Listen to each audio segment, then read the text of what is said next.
Hola, ¿qué tal? Bienvenidos a este nuevo video de la lupa del impuesto, en el cual vamos a estar hablando de la sanción por extemporaneidad. Vamos a estar hablando de lo que es el artículo 641, 642 del Estatuto Tributario y adicionalmente a eso vamos a estar hablando de una lectura sistemática del artículo 580 y 588 del Estatuto Tributario que nos trae una referencia muy especial en cuanto a algunas declaraciones que se presentan, pero hizo falta una formalidad y se dan como no presentadas, en las cuales la corrección nos lleva a una sanción muy especial en temas de extemporaneidad. Nos vamos a ir directamente a nuestro Excel para trabajar. Como podemos ver acá, en nuestro Excel tenemos la sanción y vamos a hablar de la sanción por extemporaneidad, en la cual vamos a estar hablando de los artículos 641 y 642 y una lectura sistemática, como dijimos al principio, del artículo 580 y 588. Para poder entender un poco mejor el tema de la extemporaneidad, nos vamos a ir a lo que significa ese concepto de extemporaneidad, que nos dice la extemporaneidad se refiere a algo, dice la extemporaneidad se refiere a algo que ocurre fuera del tiempo adecuado o después del plazo establecido. En contextos legales y administrativos, por ejemplo, se usa para señalar que una acción como presentar un documento o cumplir con una obligación se realizó fuera del término previsto. Como ustedes bien saben, nosotros tenemos un calendario tributario que es expedido todos los años mediante resolución en el cual nos dan unas fechas de vencimiento de nuestras obligaciones formales en cuanto a los impuestos. ¿Qué tenemos acá nosotros? Tenemos obviamente, digamos, una condición de que tenemos una fecha específica para poder presentar la obligación de formal, en este caso, hacer la declaración del impuesto y pagarla, ¿cierto? En ese caso, pues cuando usted lo hace de una forma posterior al plazo establecido, pues estamos en una extemporaneidad. Lo que puede tener consecuencias como la pérdida de derechos o, en el caso tributario, ¿cierto?, la imposición de sanciones. Y en general implica una falta de oportunidad o puntualidad. Claro, usted está siendo impuntual con el fisco. ¿Cuál es su sanción? Una extemporaneidad.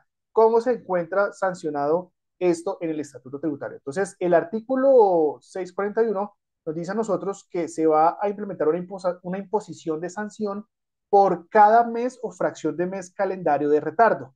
¿Y cuál va a ser esa? Vamos a ver tres escenarios fundamentales en el artículo 641, en el cual se habla cuando no existe un emplazamiento. Entonces nosotros tenemos escenario uno, escenario 2 y escenario 3. ¿Qué es eso del emplazamiento? Entonces, el emplazamiento, entiendas el emplazamiento como el oficio que hace llegar la administración tributaria, ¿sí? La administración tributaria al contribuyente cuando presenta omisiones o correcciones. Entonces, nótese que el emplazamiento se presenta en dos oportunidades y una es cuando existe omisión de la declaración, o sea, yo no la he presentado, y dos, cuando existe una corrección de una declaración que ya se presentó. El emplazamiento, para tenerlo en cuenta, y eso es para que ustedes lo recuerden, es que el emplazamiento es un acto administrativo que tiene que llegar de la siguiente forma, como nosotros lo estamos viendo aquí en nuestra representación gráfica, ¿cierto? Debe ser un documento que se titule emplazamiento para declarar cuando estamos hablando del tema de la omisión, ¿sí? Eso es el tema de la omisión, o si fuera corrección, emplazamiento para corregir. Tiene que traer un radicado y tiene que venir con la referencia directamente de la persona a la cual le están haciendo el emplazamiento y por qué tipo de impuesto. Aquí se vea por renta del año 2014, es una persona jurídica, y así como existen personas jurídicas, también puede emplazar a las personas naturales. Los dos tenemos, ¿cierto? Lo que son estas obligaciones de la persona natural. Pero lo que quiero dejar claro acá es que debe estar referenciado como un emplazamiento. ¿Por qué? Porque en algunas ocasiones, para que ustedes lo tengan claro, en algunas ocasiones resulta que nos llegan persuasivos de la DIAN en la cual nos van a estar diciendo, vea, lo invitamos a declarar. Esas invitaciones o esos persuasivos no son un emplazamiento, y es para que lo tengan en cuenta cuando estemos haciendo el tema de la liquidación de las sanciones o en su defecto de la reducción de las mismas que se contempla en el artículo 640 del estatuto. Un persuasivo es una invitación a que usted cumpla con su obligación, pero el emplazamiento es cuando usted definitivamente no le ha hecho caso, ¿cierto? No le ha hecho caso a esas invitaciones que le ha hecho la administración y usted hace caso omiso, como si nunca le hubieran llegado. Entonces la DIAN empieza a decirle, vea, ya le mandamos un persuasivo y luego terminan emplazándolo. Eso es para tenerlo claro y en cuenta. ¿Listo? En ese sentido, entonces resulta que nosotros tenemos acá algo muy importante y es que una vez sabemos qué es el emplazamiento, vamos a estar partiendo las liquidaciones de las sanciones de acuerdo a cuando hay emplazamiento y cuando no hay emplazamiento. El artículo 641 habla de esa sanción por extemporaneidad cuando no existe emplazamiento, en el sentido de que de tres escenarios que se nos pueden presentar. El primero es la imposición por cada mes o fracción de mes de calendario de retardo de esa obligación con la fecha de vencimiento y es cuando usted presente tarde su declaración, o sea, posterior a la fecha de vencimiento, vamos a tener en cuenta algo muy particular y es que la sanción se va a liquidar sobre el impuesto a cargo o la retención. Nos dice a nosotros, oiga, vea, la sanción va a ser del 5% del total del impuesto de retención sin exceder del 100% del impuesto o la retención. Cuando estamos hablando del impuesto a cargo de retención, ¿a qué hace referencia? Y vamos a ver unos ejemplos muy rápidos de las declaraciones y son las siguientes. Cuando estamos hablando del impuesto a cargo, tanto en el formulario 110 como en el formulario 210, vamos a tener en cuenta lo siguiente. Formulario 110, formulario 210, y es que el impuesto a cargo para poder liquidar esa sanción por extemporaneidad en relación con las personas jurídicas o las personas naturales no residentes fiscales en Colombia, va a ser esta casilla 99. Acá, el impuesto a cargo va a ser este, ¿cierto? Acá. Y luego nos van a decir a nosotros lo siguiente, a decir lo siguiente. Entonces va a decir, vea, para el formulario 210 vamos a tener en cuenta la casilla 129 en relación con el impuesto a cargo. ¿Por qué sacar el impuesto a cargo y no más adelante? Pues es que acá tenemos imputación de retenciones en la fuente y demás. Y recordemos que esto puede ser modificado con posterioridad, incluso al tiempo de firmeza, siempre y cuando no se modifique el impuesto a cargo, que es la depuración de esa base gravable del impuesto. Eso ya lo tenemos claro, ya hemos visto doctrina tanto de interpretación de la administración como del Consejo de Estado, en el cual permiten hacer algún tipo de imputación de derecho en relación con el saldo por pagar, más no con la liquidación del impuesto. ¿Sí? Cuando estamos hablando del IVA, el IVA tiene una connotación y es que cuando estamos revisando el formulario 300 no existe el concepto de impuesto a cargo. En este sentido va a ser el saldo a pagar por el periodo fiscal ubicado en la casilla 82, que es el impuesto generado menos los impuestos descontables. ¿Por qué no sería la casilla 86? Porque estamos hablando de que en la casilla 86 ya estamos imputando retenciones y esto se puede modificar en algún momento. Entonces, como eso se puede modificar en algún momento del tiempo sin importar la firmeza, estaríamos nosotros modificando el saldo a pagar final. Entonces, por eso es que en ese sentido nos vamos a ubicar únicamente en esta casilla 82 para poder determinar la base con la cual vamos a estar liquidando el impuesto por la sanción. Cuando estamos hablando de las retenciones, ¿sí? De las retenciones, vamos a hablar del total de las retenciones. Ese es nuestro impuesto a cargo. Este total de retenciones en la casilla 136 que estamos viendo acá es la base para liquidar el impuesto por sanción de extemporaneidad. ¿Listo? Una vez claro esto, volvemos otra vez a nuestro Excel en donde está la normatividad y es la aplicación. Son tres eventos. El primero, el impuesto a cargo, y nos dice la norma, oiga, ¿qué pasaría si no existiera impuesto a cargo? No existe impuesto a cargo, pues entonces nos vamos a pasar a los ingresos. Cuando no existe impuesto a cargo, nos vamos a ver por los ingresos brutos. Y aquí hay que tener en cuenta algo muy particular y es que los ingresos brutos, recordemos que son antes de la depuración de qué? De devoluciones de bases y descuentos, ingresos no constituidos de renta y todo lo demás, y llegamos a unos impuestos netos. No, aquí nos están diciendo son los impuestos de los ingresos brutos. Entonces la sanción va a ser del 0,5% por cada mes o fracción de mes de retardo de lo que es esa sanción cuando no existe impuesto a cargo. Nos vamos con los ingresos sin exceder el menor valor entre el 5% de los ingresos, el doble de saldo a favor, y si no existiera saldo a favor, nos iríamos a 2.500 VTs como mínimo para poder obviamente comparar ese 5%. Pero seguimos con la particularidad. ¿Qué pasaría si no tuviéramos ni impuesto a cargo y tampoco tuviéramos ingresos del periodo? La norma prevé un tercer escenario y es cuando no existe impuesto a cargo, cuando no existe ingresos del periodo, nos vamos a ir directamente al patrimonio líquido del año inmediatamente anterior, el cual va a ser la sanción del 1% de ese patrimonio líquido del año anterior sin exceder el menor valor entre el 10% de ese patrimonio, el doble de saldo a favor, que si no llega a haber saldo a favor, tendríamos una referencia de 2.500 VTs como sanción máxima a lo que es esta extemporaneidad. Una vez ya tenemos estas tres eventualidades, pues estos tres escenarios, nos vamos a ir a una, digamos, a una excepción especial y es la declaración de activos en el exterior. Voy a hacer un énfasis y un resaltado a esto y es la declaración de activos en el exterior, si bien estamos hablando de una declaración informativa, es una declaración de impuestos. Y aquí vamos a ir más adelante cuando vayamos a ver correcciones, una opinión que tengo yo muy diferente a la de que es a la que tiene la DIA, ¿listo?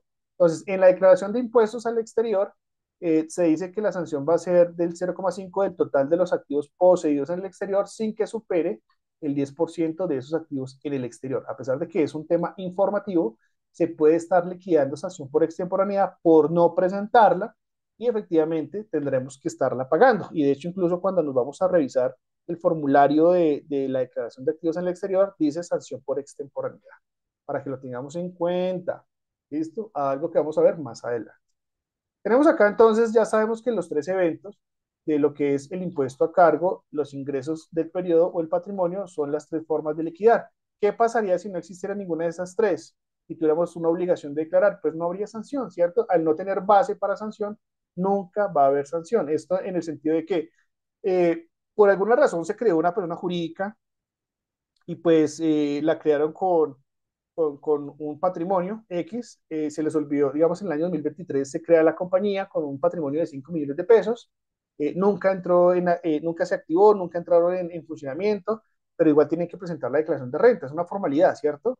Entonces resulta que no la presentaron, entonces no tenían patrimonio del año anterior, no tenían patrimonio ahorita, no tienen ingresos y no tienen impuesto a cargo de retención.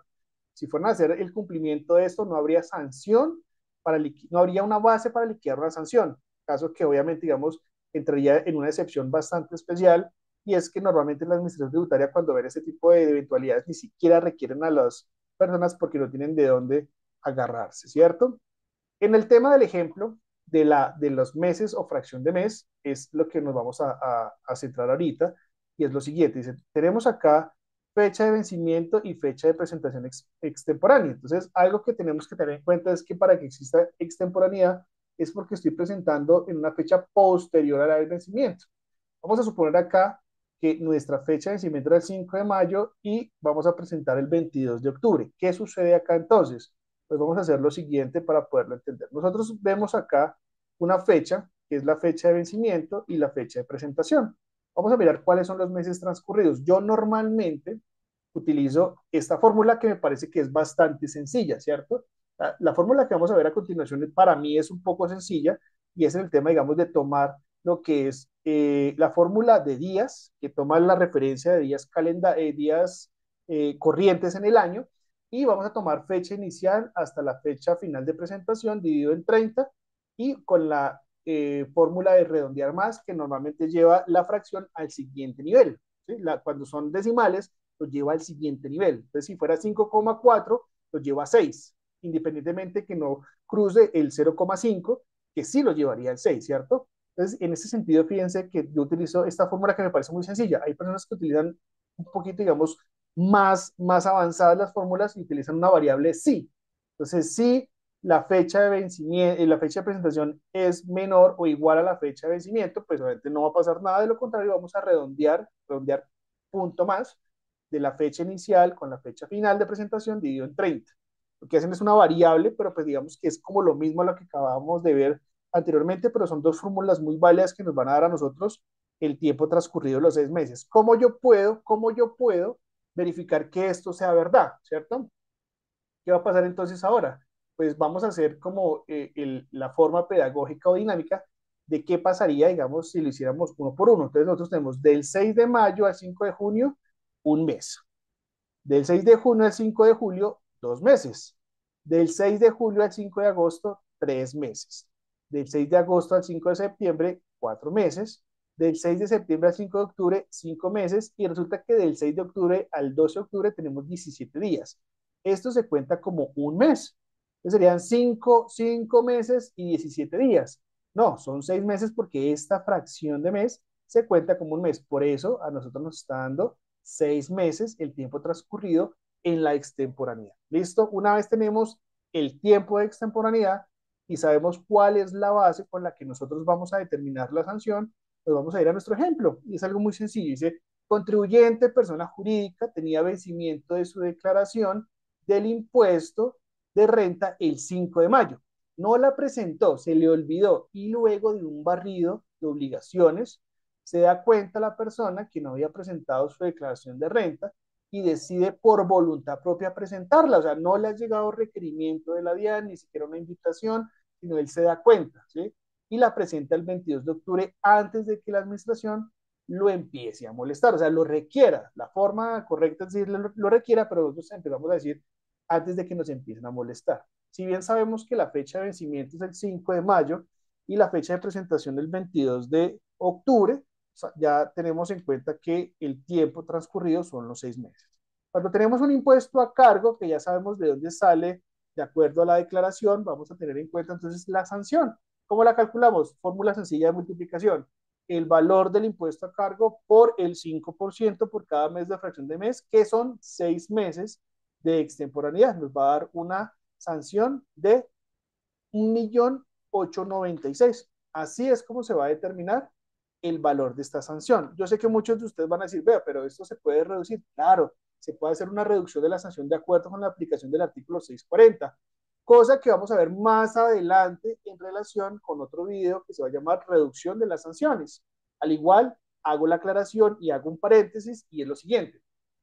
El impuesto de régimen simple lo vamos a ver más adelante, la determinación de las sanciones. Lo que pasa es que el formulario 260 del régimen simple, como es un impuesto unificado, en el cual se presenta el simple, el ICA, ganancia ocasional y el impuesto nacional de consumo, hay una repartición de la sanción por ser una única declaración. Entonces, eso lo vamos a ver en otro video para que lo tengamos en cuenta, ¿listo? Sanción de extemporaneidad en el régimen simple, cómo se distribuye. No lo vamos a ver acá para que no se nos haga más extenso este video, ¿listo?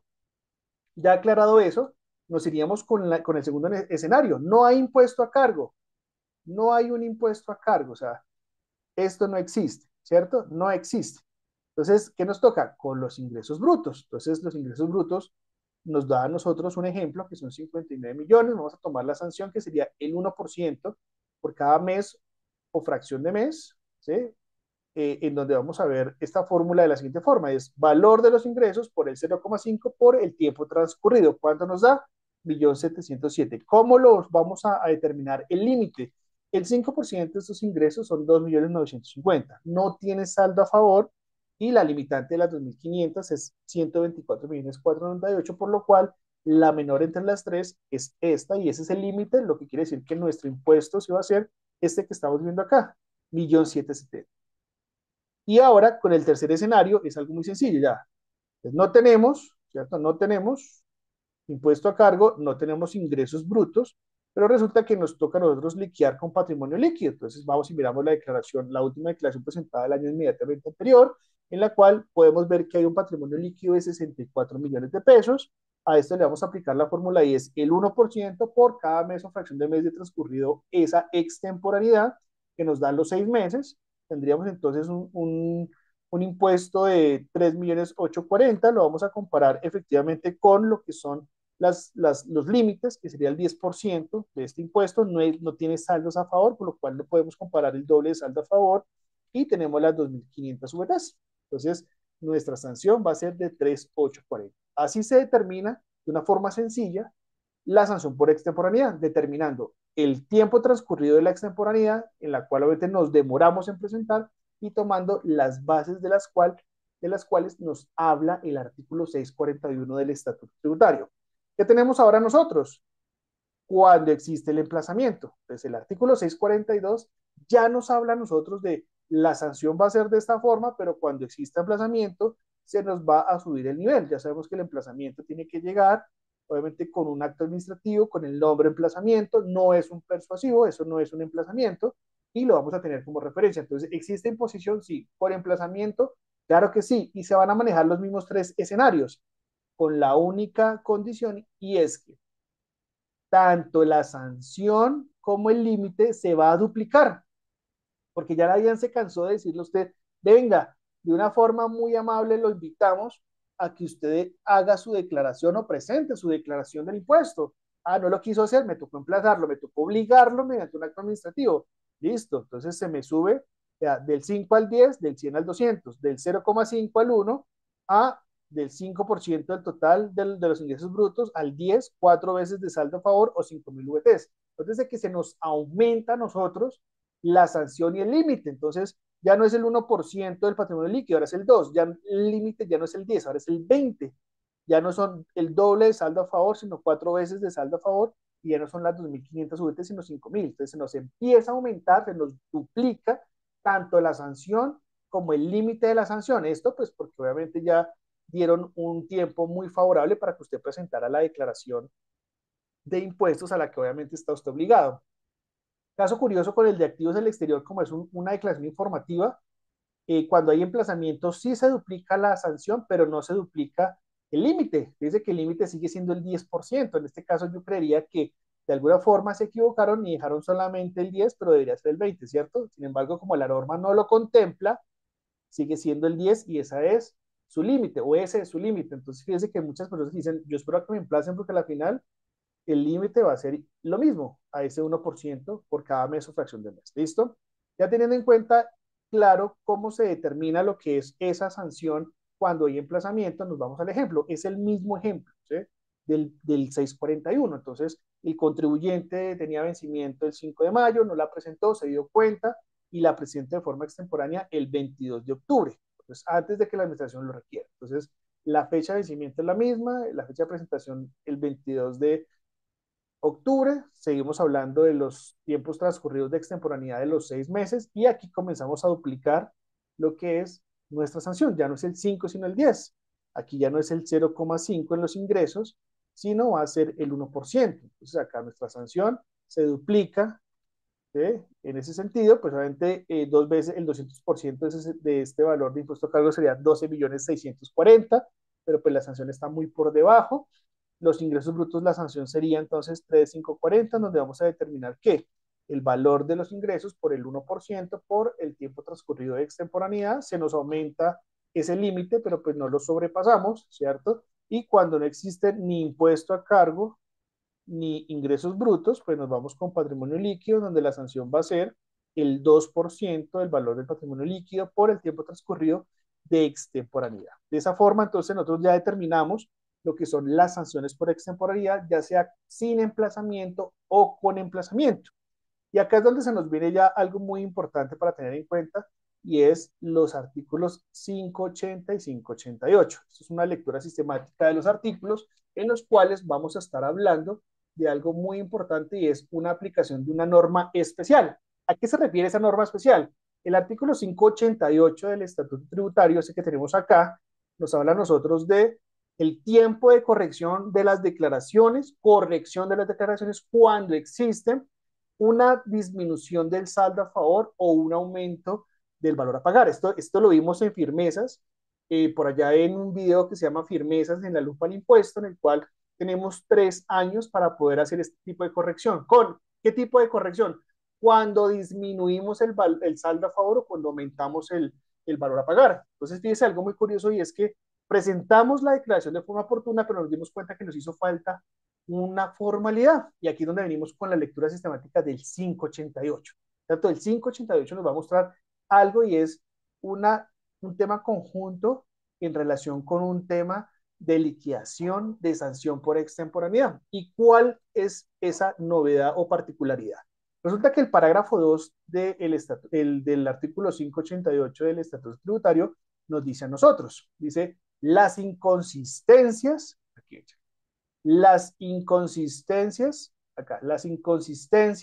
que se refieren los literales A, B y D del artículo 580 y mencionan esos dos artículos que ya fueron derogados, no existen dentro del ordenamiento tributario, dice siempre y cuando no se haya notificado sanción por no declarar, o sea, no puede existir sanciones o notificaciones de que usted no ha presentado su declaración del impuesto, o sea, podrán corregirse mediante el procedimiento previsto en el presente artículo, o sea, los 3 años para poderla corregir, liquidando una sanción equivalente al 2% de una sanción de extemporaneidad. Entonces yo digo, wow, o sea, ¿qué pasó acá? ¿Sí? Y nos vamos a adelantar un momentico a lo que es ese artículo 80, y es lo siguiente, o sea, yo tengo aquí el artículo 80 y este nos dice a nosotros, vean, resulta que el artículo 80 nos dice a nosotros y nos habla sobre aquellas declaraciones, ¿sí? Aquellas declaraciones que se tienen como por no presentadas. Ojo, no es una declaración ineficaz. Las únicas declaraciones que se consideran ineficaces son las que están en el 580-1 que hace referencia a las retenciones en la fuente. Las demás, si les hace falta algún tipo, digamos, de requerimiento formal, como los que están en el artículo 580, se va a considerar como no presentada. Para que exista ineficacia, debe haber un acto administrativo. Las retenciones en la fuente no necesitan un acto administrativo. ¿Por qué? Porque ya están como ineficaces dentro de la norma. Entonces, hay algo muy, muy, muy particular y es que cualquier tipo de declaración que no sea una retención en la fuente se va a entender es como no presentada. ¿Eso qué quiere decir? Como si usted nunca hubiera ingresado a la página de la DIAN y no la hubiese presentado. Entonces, fíjese que nosotros nos dicen, vea, cuando la declaración no se presente en los lugares señalados para tal efecto, cuando no se suministre la identificación del declarante, se entiende como no presentada, cosas que hoy en día es casi imposible que sucedan. ¿Por qué? Por los medios informáticos que se manejan dentro de la página de allá, allá con su usuario, clave, contraseña, claves dinámicas, firmas digitales, firmas electrónicas, perdón. O sea, eso ya es casi imposible que cualquiera de estas dos se llegue a presentar. Sin embargo, el literal D, aquí no pongo el C porque no lo mencionan, ¿cierto? El D nos dice, cuando no se presente firmada por quien debe cumplir el deber formal de declarar o cuando se omita la firma del contador público o revisor fiscal, existiendo la obligación legal de hacerlo, se entiende como no presentada. Y notes algo muy particular y es que cualquiera de estas tres me dan como no presentada la declaración. Sin embargo, recordemos que el parágrafo 2 está en el artículo 588 y es sobre correcciones. Entonces, ¿yo qué tengo que hacer? Y es a lo que nos vamos a ir acá. Volvemos otra vez a este parágrafo y nos dice a nosotros, oiga, vea, algo muy particular y una excepción, y es que resulta que la sanción se reduce al 2%, o sea, me ahorro una reducción del 98% y tengo un límite de 1.300 UTs. Pero ¿qué es lo que pasa? Cuando yo tenga que corregir mi declaración, porque le faltó alguno de estos tres o alguna de esas tres obligaciones formales. Entonces, para poder entender esto un poco mejor, es lo siguiente. ¿Sí? Sabemos que el 641 nos clasifica la extemporaneidad en tres escenarios, que es impuesto a cargo, ingresos del periodo o patrimonio, ¿cierto? Obviamente colocamos las tarifas de la sanción en relación con qué, cuando no existe el emplazamiento, porque así lo determina la norma, ¿no? O sea, sin que exista algún tipo de requerimiento por parte de la DIAN. Dice, la sanción de que trata el 641 del estatuto podrá corregirse antes de que sea notificado, o sea, antes de que sea notificado, ¿verdad? Antes de que sea notificado. Entonces, aquí hay una particularidad, es que por eso es que traigo estos tres escenarios, porque aquí no hay emplazamiento y no nos han notificado. Por eso manejamos los límites del 641. Ahora dice, el ejemplo, una persona jurídica ha detectado una inconsistencia formal en su declaración de renta, por ejemplo, omitió diligenciar correctamente el literal D, se le olvidó la firma del contador o el revisor fiscal, ya sea que presentó la declaración de renta, se le olvidó colocar la firma del revisor fiscal porque estaba obligado, teníamos un saldo a favor, se le olvidó colocar la firma del contador en ese saldo a favor, o X motivo se le olvidó porque pensó que no tenía que hacerlo. Dice, esta inconsistencia no ha sido notificada por la administración tributaria, a lo cual, una vez se dan cuenta que no la firmó el contador, entonces pues entramos a una corrección. Fíjese que aquí ya no existe fecha de extemporaneidad, existe fecha de corrección. ¿Cuál es el debido proceso que debemos hacer acá? Como ya presentamos una declaración en la cual la DIAN no se ha dado cuenta que se presentó de forma oportuna, pero sin la firma, ¿cierto? Sin la firma del contador o del revisor fiscal, lo que ustedes quieran imaginar en ese sentido de lo que es el ejemplo, la terminamos corrigiendo 6 meses después, el tiempo transcurrido de esa corrección, 6 meses, que es como una mini extemporaneidad, ¿listo? Entonces, una vez tenemos el impuesto a cargo, o si no tenemos impuesto a cargo, ingresos brutos, o si tenemos es patrimonio líquido, vamos a tomar la sanción por extemporaneidad del 5% por el tiempo transcurrido y la vamos a reducir al 2%. Y fíjense que una sanción que era de 1.896.000 se nos convierte en 38.000 pesos, así como la sanción sobre los ingresos brutos por no existir impuesto a cargo sería de 1.770.000, pero al reducirla serían 35, y en su defecto, si fuera por patrimonio líquido, por no existir ingresos o impuesto a cargo, sería de 3.840.000, ¿cierto? 3.840.000, veramos acá, el 1%, perfecto, y su sanción reducida sería de 77.000 pesos. Sin embargo, obviamente es una muy buena noticia para la persona que cometió el error de no haberla firmado, pero debemos recordar que la sanción mínima, cuando está por debajo de este valor, pues será 498, que es la VT de este año 2025. Entonces, fíjense que cuando la sanción está por debajo de una sanción mínima, será la sanción mínima la que prevalece, y a pesar de que efectivamente me da una sanción de 388, la sanción que realmente nos va a tocar a nosotros tomar es la de que nos da el artículo 639, la de la sanción mínima. Entonces fíjense que este no es el valor, pero nos da el valor mínimo en este sentido, y ahí podemos entender que efectivamente se pudo reducir a esa sanción mínima. ¿Por qué se presenta mediante lo que es la normatividad de corrección? Es que resulta que ya existe una declaración que todavía no se le ha dado el chulo de no presentada o de ineficaz porque no existe un acto administrativo. Entonces yo tengo que hacer el debido proceso, y es, voy a correcciones, ¿cierto? Digo que voy a corregir esta sanción, la presenta, ¿cierto? La presenta esta vez, la presenta con las firmas correspondientes a la del representante legal y contador o revisor fiscal, de acuerdo a lo que esté, digamos, exigido, y obviamente él va a presentar las mismas cifras, no va a haber ninguna diferencia, porque lo único que hizo falta fue la formalidad de qué, de esta firma del contador. Entonces, ahí es donde decimos, listo, va a existir una extemporaneidad, pero se va a reducir a un mínimo, porque usted al final presentó la declaración de forma oportuna, ¿sí? La presentó de forma oportuna, y la presentó una vez se tenía en cuenta lo que eran esos preceptos legales del impuesto. Entonces, por eso es que no lo castigan con una extemporaneidad, no lo castigan con una corrección, pero sí, obviamente, le hacen por lo menos pagar una sanción en relación, obviamente, con lo que estamos viendo en este momento. ¿Listo? De esa forma, entonces, terminamos nuestros ejemplos de las sanciones por extemporaneidad, en donde pudimos ver la variable que se presenta en el artículo 641, 642, cuando existe emplazamiento, cuando no existe emplazamiento, y la aplicación de esa sanción especial que existe en el artículo 588 en relación con la falta de una de las formalidades en las declaraciones de los impuestos de que trata el artículo 580. Espero que este video les haya gustado. Recuerden suscribirse a nuestro canal oficial de YouTube, La Lupa al Impuesto, y seguirnos en nuestra página oficial de Instagram, La Lupa al Impuesto. Nos veremos en una próxima. Adiós.